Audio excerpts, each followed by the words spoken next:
सासु पर चैली चलाएम डेराएम काहे।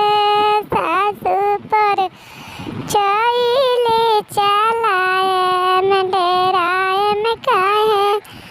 सस खिसियाई है ता थाना के बुलाई है हो। सस खिसियाई है ता थाना के बुलाई है हो। थाना के खाना हम खियाएम डेराएम काहे। थाना के खाना हम खियाएम डेराएम काहे।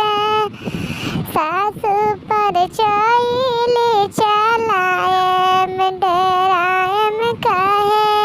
सासु पर चैली चलाएम डेराएम काहे।